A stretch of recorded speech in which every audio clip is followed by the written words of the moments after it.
Dear students, अस्सलाम वालेकुम वरहमतुल्लाहि वबरकातुहू। मुझे उम्मीद है कि आप अपनी लाइफ को अच्छी तरह से एंजॉय कर रहे हो और साथ ही अपनी सेहत और पढ़ाई का भी अच्छी तरह से ख्याल रख रहे हो। आज का टॉपिक डिस्कस करने से पहले हम इस स्लाइड पे पहले नज़र डालेंगे।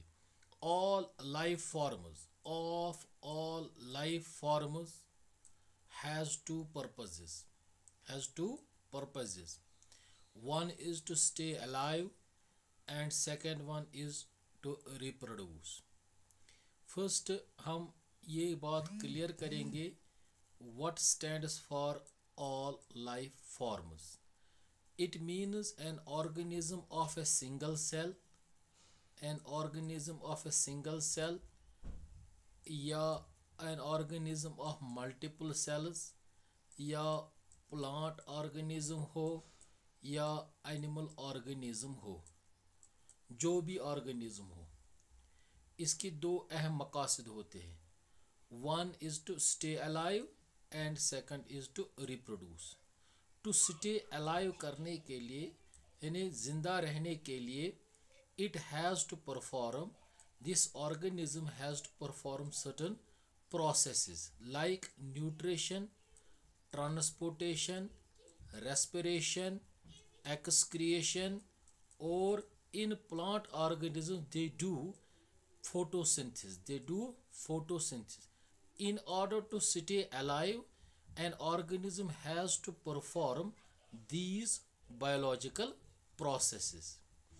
And second one, to continue its race, अपने रेस को आगे रखने के लिए this type of organism has to perform one more biological process, that is the reproduction.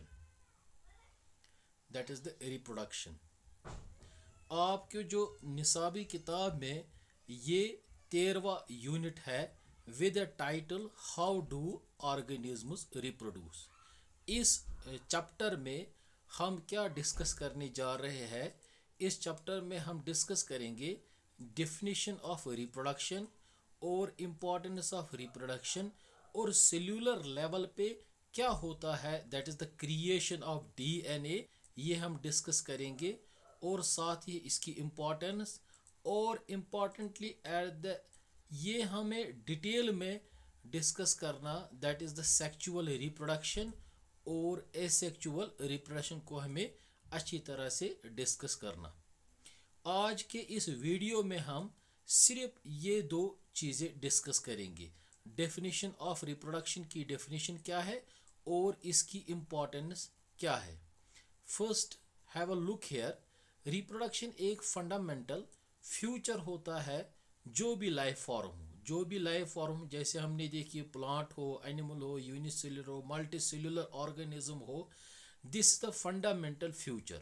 Reproduction is the fundamental future of all life forms. अगर हम इसकी definition पे जाएंगे, ये वो प्रोसेस है, ये वो बायोलॉजिकल प्रोसेस है जिससे न्यू इंडिविजुअल्स प्रोड्यूस होते हैं। जैसे मैं और आप प्रोड्यूस हुए, उस प्रोसेस को हम बोलते हैं reproduction. Simply reproduction is a biological process by which new individuals are produced. अगर हम इसके कंसेप्चुअल डेफिनेशन पे जाएंगे तब हम रिप्रोडक्शन कहेंगे।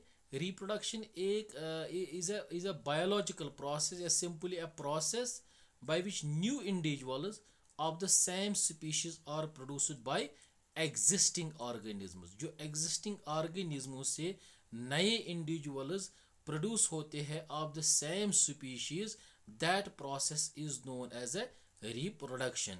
जैसे जितने भी इंडिविजुअल हो, यानी जो जितने भी इंडिविजुअल एग्जिस्ट हो, that is only as a result of a reproduction की ही वजह से जो भी ऑर्गेनिज्म जिस ऑर्गेनिज्म भी एग्जिस्टेंस हो, this is only because of this particular reproduction. अब हम ये क्लियर की कंसेप्चुअल डेफिनेशन, इसको याद रखना आपको। Simply a process by which new individual of the same species are produced by the existing one. ये रही इसकी डेफिनेशन। अब हम आएंगे इसकी सिग्निफिकेंस या इसकी इम्पोर्टेंस पे क्या है। जो इम्पोर्टेंस ऑफ रिप्रोडक्शन या significance of reproduction lies in the following points. इन पॉइंटों में इसकी रिप्रोडक्शन की significance. One is perpetuation of the species. पहले हम लिस्ट करेंगे क्या क्या है परपेचुएशन ऑफ स्पीशीज और maintenance of the body design and body features and also survival of the species and lastly the stability of the population of the species. First have a look for the first point, that is the perpetuation of species. ये word perpetuation, it simply means preserve करना, या हम बोलेंगे sustain करना, या simply हम maintain करना, maintaining of the species. Simply हम कि ये सारे प्रोसेस, ये इस रिप्रोडक्शन के ज़रिए स्पीशीज़ अपनी इंडिविजुअल्स को कंटिन्यू रख सकते हैं। दूसरा है इस रिप्रोडक्शन की ही वजह से, इस रिप्रोडक्शन की ही ज़रिए से बॉडी, जो भी बॉडी डिज़ाइन हो या बॉडी फ्यूचर्स, वो मेंटेन रहती है न्यूली प्रोड्यूसिंग ऑर्गेनिज्म। और थर्डली इसमें सर्वाइवल ऑफ द स्पीशीज़ इससे सर्वाइव होती है, ठीक। और लास्टली हम कहेंगे stability of the population of the species. ये कुछ पॉइंट्स आप को ये याद रखना है कि ये सिग्निफिकेंस है रिप्रोडक्शन की। अब आज के इस वीडियो में हम यहाँ तक ही डिस्कस करेंगे। By tomorrow we will go for the next video which is related to the reproduction. Thank you very much.